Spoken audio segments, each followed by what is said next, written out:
Kaliwat ka ng mga programa ang inihanda ng Sangguniang Kabataan ng Barangay Kanumay East sa Valenzuela, katuwang ang mga implementasyon ng Keepers Club International. Ginanap ang Keepers Meet and Greet sa Barangay Kanumay East sa Valenzuela nitong 2 ng Setyembre, kung saan mas pinagarbo ang free music lessons na pinangalan ng SK Excellence Academy. Mula rito, magsasangay ito sa iba't ibang implementasyon ng KCI tulad na lamang sa sports at leadership trainings bilang pakikiisa ng barangay sa paghubog ng mga kabataan sa bansa.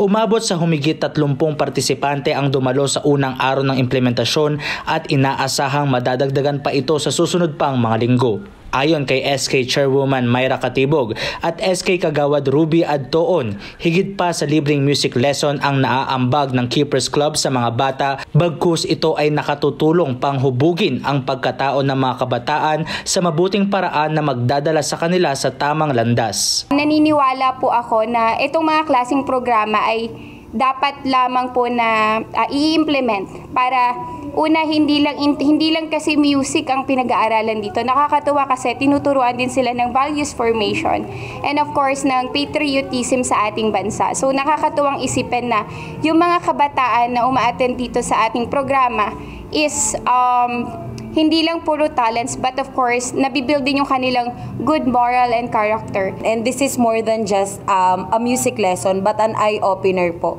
sa mga kabataan natin na tutukan at bigyang tuon pa po yung kasabihang ang kabataan ay pag-asa ng bayan. Hindi lang po basta kabataan ka, pag-asa ka kaagad. Ano po ba yung meron ka bilang kabataan, dapat maipakita mo po yun. Nanawagan naman si Katibong na mas bigyang pansin ang mga ganitong klaseng programa dahil ang paghubog sa kabataan ay paghubog rin sa hinaharap ng bansa.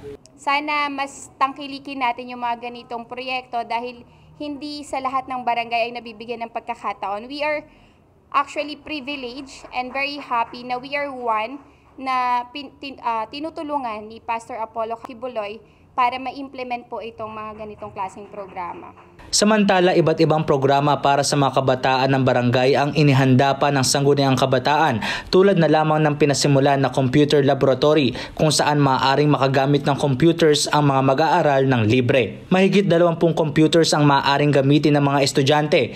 Ito ay may printing services at internet connection upang matutukan ang learning experience ng mga estudyante. Gusto namin maging balanse, hindi lang laging sports, hindi lang palaging formation team building, hindi lang related sa pagkanta, pagsayaw. So lahat po talaga is gusto namin matugunan lahat po ng mandato sa amin according po sa SK Reform Law. So that's why talagang lahat ng budget po ng SK is nakaspread sa 9 pillars of program. Tiwala naman ang kapitan ng Barangay Kanumay East na si Reynaldo D. Miranda sa susunod na mahahalal sa pwesto na maipagpapatuloy ang mga magagandang proyekto ng Sangguniang Kabataan. Para sa Diyos at sa Pilipinas kong mahal, ito si James Cruz, SMNI News.